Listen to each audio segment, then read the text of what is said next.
Welcome to the Reducing Insurance Journal, High Value Services Edition. This is a weekly e-journal brought directly to your inbox. To subscribe, visit ridjournal.com. In today's issue, we are going to explore the topic of tips to grow clear aligners within your practice. You can also listen to us on any podcast format, including iTunes, Google Play, Amazon Music, or any of your favorite podcast tools that you currently use. If you like our videos, you can subscribe to our YouTube channel, which is RID Journal. My name is Ben Tuine, and I am your host for today's edition. Let's dive straight in. So today we have my good friend, and he's going to be our guest today, Mr. Naren Arulraja. Naren, great to be with you today. Hey, Ben, I'm looking forward to today's issue, High Value Services Edition, and the topic, tips to grow clear aligners. I think we're going to have some fun. Absolutely. So for those of you that are watching the video and are confused, you see the nice, beautiful Pacific Island in the background and me wearing a nice heavy coat here.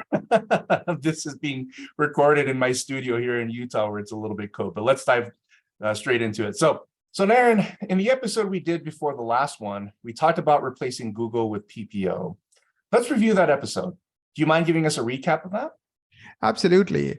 Yes, the title of that episode was Replacing Google with PPO. And I think the key message or takeaway is PPO is a marketing company because in a sense, the PPO plan is sending you new patients and in exchange, you are giving them a percent of what you produce. So let's say if you're producing $1,000 worth of dentistry, that's your UCR fee for that particular service, usual customary and reasonable fee. And the insurance company only ends up paying you $500, your write-off is $500, which means 500 divided by 1,000, 50%. So you're pretty much giving up 50% of what you produce to the PPO plan as a marketing fee. And we talked about how Google could cost you a fraction of that. Instead of costing you 50% in that example, a Google patient might cost you 1%, 1.5%. So the Google patient could be, or the PPO could be 30 times more expensive than a patient coming through Google SEO. And then we talked about, how to dominate Google. So you're getting tons of new patients and including high value patients from Google SEO. So it was a great episode. We'll put a link. If you didn't get a chance to listen to it, you might want to listen to it. It's pretty short and pretty powerful. That's excellent. I think all the episodes that we've done so far, starting with the PPO write-offs, have all been excellent topics that are 100% relevant in terms of this whole journey to reduce insurance dependence. So, today we're going to take it a little bit of a step further. You've decided to use Google SEO to get new patients at a fraction of the cost of doing a PPO write-off. Now you want to go a bit of a step further and you want to grow high-value services, right? In other words, attract patients who don't care whether insurance covers services or not. Can we do that with Google SEO? If so, how should we, how should we go about thinking about this particular topic? Absolutely. Let me kind of talk about the dental buyer's journey. Today, the dental buyer goes to Google 90% of the time and types in what they are interested in. So let's say if they have crooked teeth, they might type in crooked teeth. And then they start learning about, what can they do about their crooked teeth. And some of them may know specific brands. Some may know the brand Invisalign. Mm-hmm. So then they'll start typing in Invisalign. And of course, as part of their research, they want to know, how does it work? How much does it cost? Can I see some before and after pictures? Can I see some horror stories and so forth? So, so that's how the dental buyer starts thinking. And of course, let's take the example of, crooked teeth.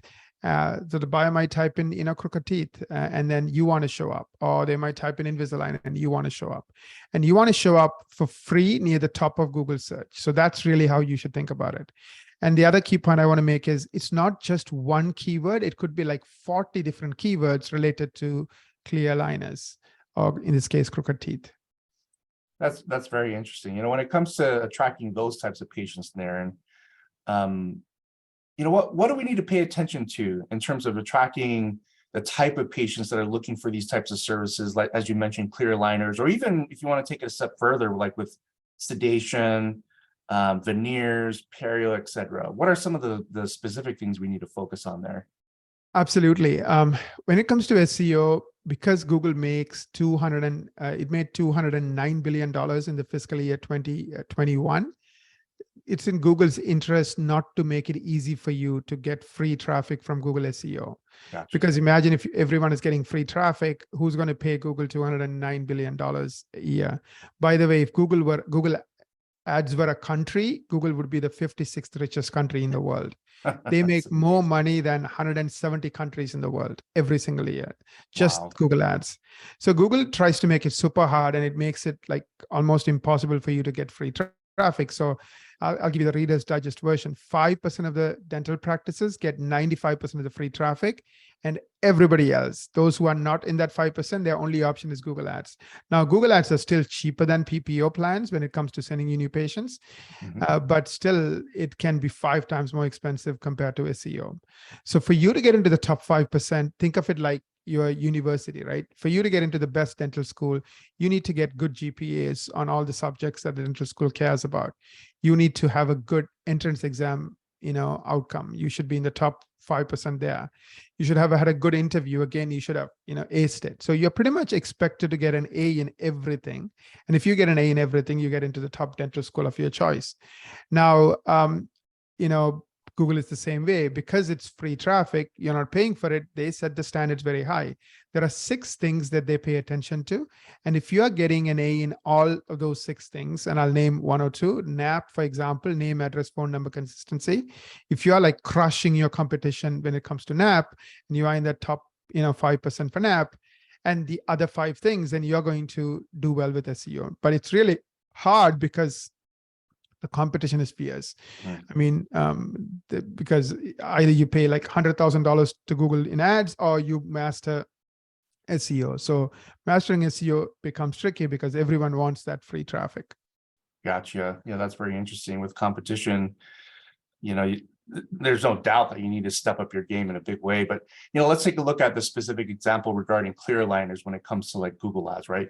What specific keywords should we target? And the other part of that, Naren, is there a limit to the number of keywords we want to rank for, let's say the top Google, at least on the top of Google for free? Like, what's your been experience with this whole Google AdWord play? Yeah, absolutely. So let me answer the 2 questions. I believe the first question was, is there a limit to the number of keywords we can target? So we have been working with clients, and typically by the end of year 1, every single client we work with ranks for at least 100 keywords and phrases on page 1 of Google. Page 1 is defined as top 10 results. Now, we have clients who have been with us for several years, and some of them are ranking for 600 keywords and phrases on page 1 of Google. Some are even 1,000 plus keywords and phrases. So the more you get better, think of it like golf, right? I mean, if you are in the top 1,000, your purse might be X, but if you're in the top 100, it will be a lot bigger than that. If you're in the top 10, even bigger. If you're in the top 3, it's even bigger, right? Same kind of a thing. The higher you move up in terms of how Google sees you as a SEO, as a leader when it comes to Google SEO, the more new patients more new keywords you're going to rank for, and the more people are going to find you. So there's no real limit on how good can be. Like, you could literally aim for 500 keywords, like many of our clients who have been with us for after a few years. And now when it comes to what type of keywords, your second question was, can you give me some examples of the type of keywords I might be interested in if I want to dominate clear aligners? Of course, go after every brand you are interested in and the ones you're not interested in. So for example, you might not use a particular brand, but you could still rank for that brand. And now let's take one brand, Invisalign. Just with Invisalign alone, there might be 20 different keywords and phrases. I'll give you some example. Invisalign before and after, Invisalign and the zip code, Invisalign, your city name, Invisalign, the county name. Best Invisalign dentist, the city name, county name, zip code. Invisalign cost, again, city name, county name, zip code. So there can be all kinds of variations and permutations and combinations. Some people put the city in the front, some will put it at the end. So there's all these keywords. And a tool we use a lot is called Google Analytics. And it'll tell you every single keyword that people are using to find you. And it'll tell you what the average position is. So for example, for a particular keyword, let's pick one example, 6 month smiles, Phoenix, Mhm. AZ. That's one particular keyword. Now that keyword you might be ranking in position number 29. Of course, 29 is outside of the top 10, so that doesn't really help you, but that information is useful because now you can work on improving that to top 10 and top 3. So Google will tell you 2 pieces of information for every keyword: how many people are typing it in and what's your average rank. And you want both of them to move up and up and up. That's amazing. There's so much to consider when it comes to these types of marketing strategies. And we're only talking about Google, for now. If I'm a listener and I'm thinking, man, you know what, this is a lot, it's really good stuff, but I really suck at this whole SEO thing and I might need some help. What I think for me personally, based on what I know about Equa and Naren and their people and how they help people, is that I tell my clients that they need to book a marketing strategy meeting with Equa.